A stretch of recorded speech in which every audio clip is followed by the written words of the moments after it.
Well, we can't let the Israeli government review the massacre because they're going to claim that they're not at fault for what happened and that it was the Palestinians that were the threat because they're going to justify uh, mass murdering Palestinians in any way that they can. 100 Palestinians were killed, 700 injured when they went to get supplies from an aid truck or aid trucks. Military analyst Sean Bell from on this. Sean, look, as Ali has been laying out there, it's really difficult to understand exactly what happened here. What's your sense of what took place? Well, exactly as you said, it's very difficult to do analysis without. There's clearly quite a murky situation going on the ground here, so we've got to be really careful not to jump to conclusions about this.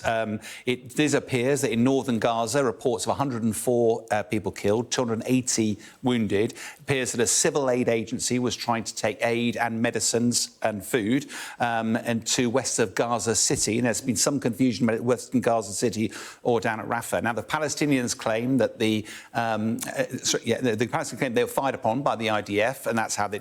There's three different explanations we're hearing from the IDF so far. Initially, it was that there was a stampede that caused loads of people to die. Then there was a suggestion that a truck had actually, driven by a civilian driver, had mown down a load of the Palestinians. Then there was a suggestion that this was potentially Hamas stealing the aid. What we do know is that it's.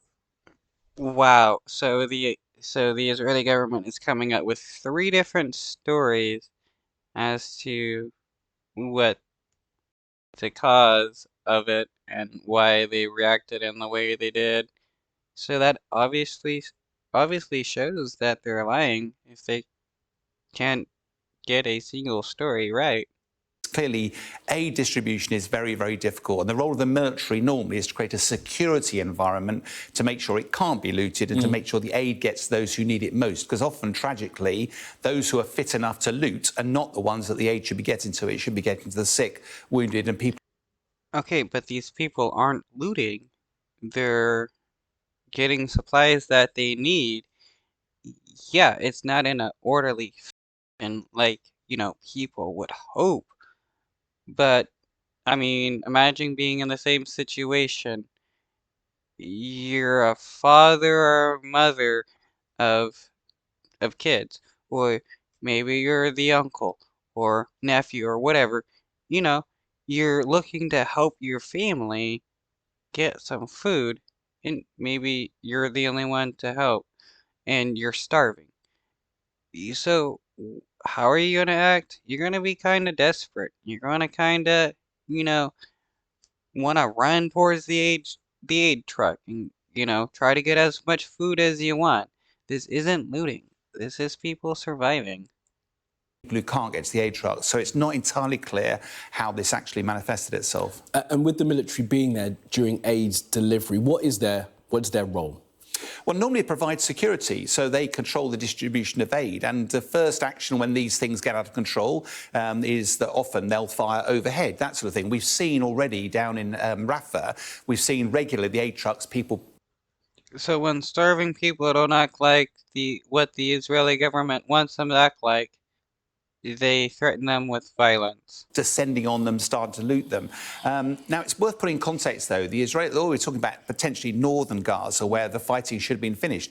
The IDF have suffered a series of casualties up there, with Hamas doing surprise attacks, probably coming out of the tunnel. Oh, boo-hoo, boo-hoo-hoo. The IDF has suffered some losses. Like, how many innocent Palestinians has the IDF killed? Network. So you can imagine that actually the IDF will be pretty nervous there. Then you've got these big crowds suddenly massing around, and from an IDF perspective, who are the military, who are the civilians, where are the mass fighters in there?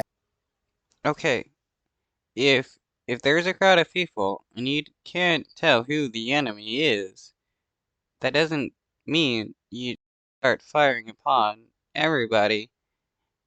That means you try to separate the enemy from the innocent so that you don't kill the innocent. I don't know if this guy is trying to, maybe in a way, like explain like the behavior of the IDF or try to defend them. But what the IDF did, if they're trying to, take out the enemy in a crowd of people, They did it wrong because they murdered a bunch of innocent people. And just because there could be some enemies in a crowd, doesn't give you the right to mow down a crowd of people. That makes you the bad guy to do such a thing, to murder innocent people. And we gotta stop pretending that the Israeli government isn't a bad guy when they murder innocent people. I mean, they're not better than Hamas.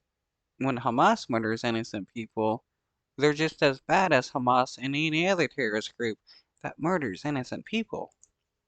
And then you've potentially got quite a lot of recently mobilised Israeli Defence Force people. This is a really, really difficult, dangerous environment for them to operate in. But I have to stress at the moment, there are so many. Yeah, that's why when you're in an area where there's a bunch of innocent people, you don't fire upon the area and kill a bunch of innocent people. That's not what the good guys do. Let's stop pretending that's what they do. Questions, so many things we can't make sense of. We'll have, Sky need to verify this stuff, and then we can. I mean, at the moment, we may not be able to make sense of it, but once we get the evidence, we can easily make sense of it. I mean, and it's obvious that it's the government that has been, killing a bunch of innocent people here. Provide a better